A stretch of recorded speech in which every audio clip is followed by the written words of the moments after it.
Use a Singer Merritt sewing machine.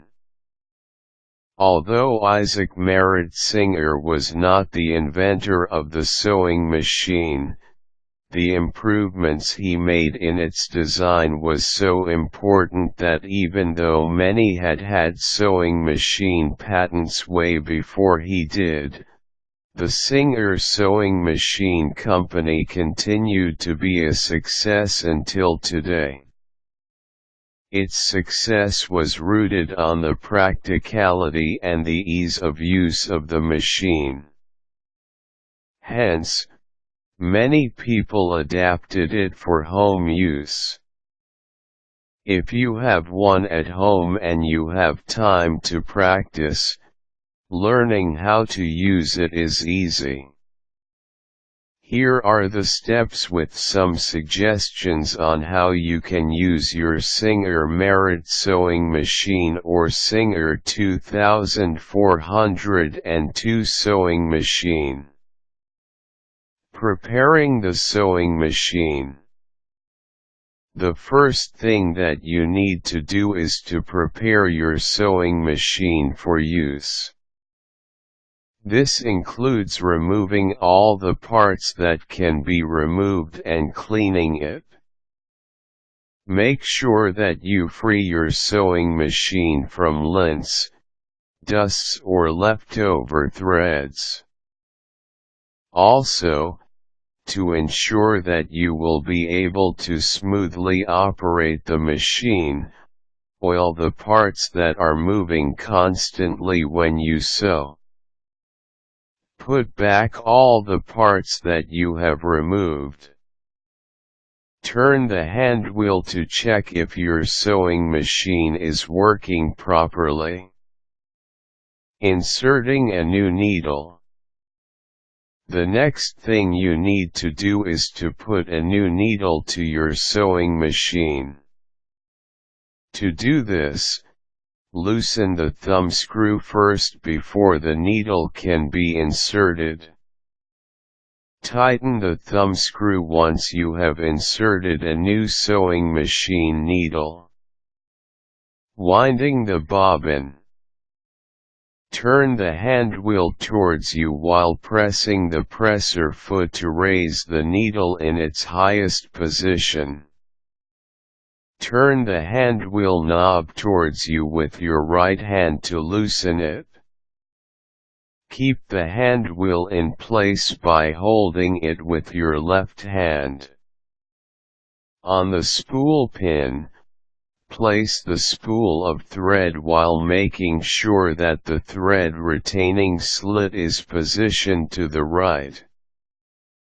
Put the spool holder on the spool pin and then press it firmly against the thread spool. To proceed with the winding, lead the thread into the thread guide post and then open the top cover. Then, lead it around the bobbin winder tension disc and through the hole in the bobbin from inside out. Put the bobbin on the spindle and move the bobbin winder to the right. Start the machine while holding the end of the thread. Stop when the bobbin is full and cut the connecting thread. Now, move the winder to the left and then remove the bobbin. Tighten the handwheel knob while holding the handwheel. Threading the bobbin case.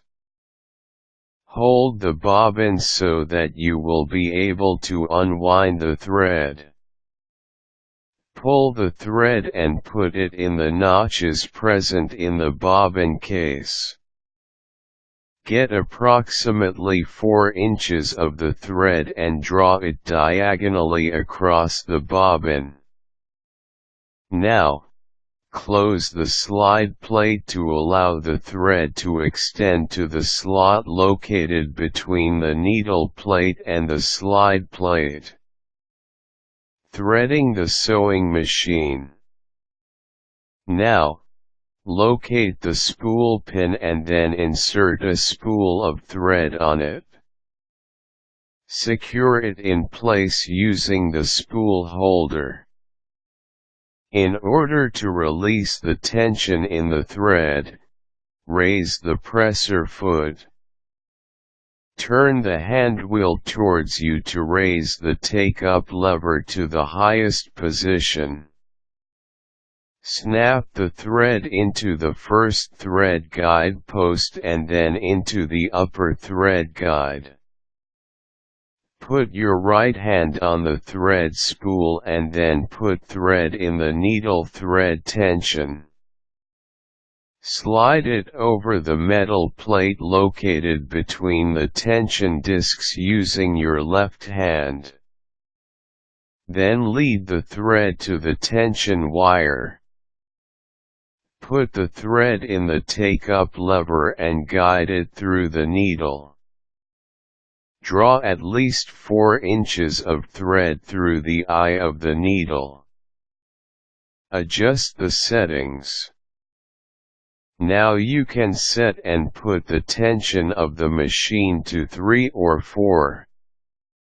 You can do this via the tension knob.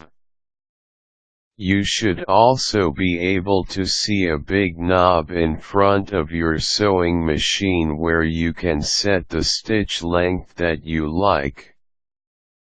Also, on the left side of your sewing machine, you should be able to see controls that set the stitch width. Controls located on the right side of the sewing machine is meant for setting the needle position.